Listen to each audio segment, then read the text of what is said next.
ಕರ್ನಾಟಕದ ರತ್ನ ಪದ್ಮಭೂಷಣ ವರನಟ ಗಾನ ಗಂಧರ್ವ ನಟ ಸಾರ್ವಭೌಮ ಡಾಕ್ಟರ್ ರಾಜಕುಮಾರ್ ಅವರು ನಟಿಸಿರ್ತಕ್ಕಂಥ ಭಕ್ತ ಪ್ರಹ್ಲಾದ ಚಿತ್ರದ ಒಂದು ಸಂಭಾಷಣೆ ಸನ್ನಿವೇಶವನ್ನು ತಮ್ಮೆಲ್ಲರ ಮುಂದೆ ವ್ಯಕ್ತಪಡಿಸ್ತಾ ಇದ್ದೀನಿ.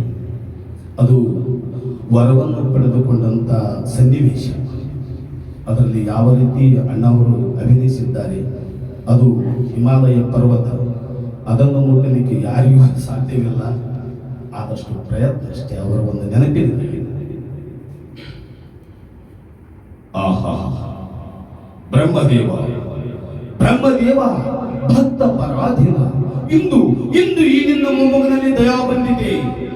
ಧನ್ಯನಾದಿ, ನಿನ್ನ ದರ್ಶನದಿಂದ ನಾನಿಂದು ಧನ್ಯನಾದಿ.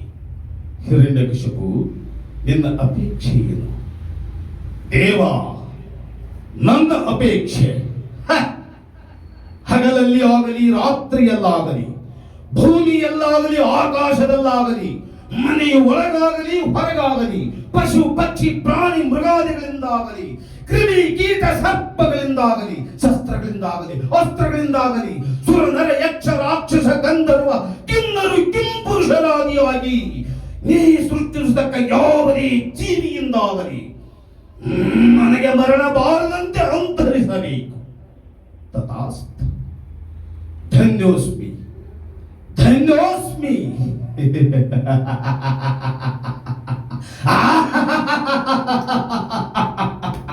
ಇನ್ನು ನನಗೆ ಸಮನಾರು, ನನ್ನ ಪರಾಕ್ರಮಕ್ಕೆ ಸರಿಸಾಟಿಯಾಗಿ ನಿಲ್ಲಬಲ್ಲ ವೀರನು ಧೀರನು ಈ ತ್ರಿಭುವನದಲ್ಲಿ ಅವನಾಮದಿರುವನು.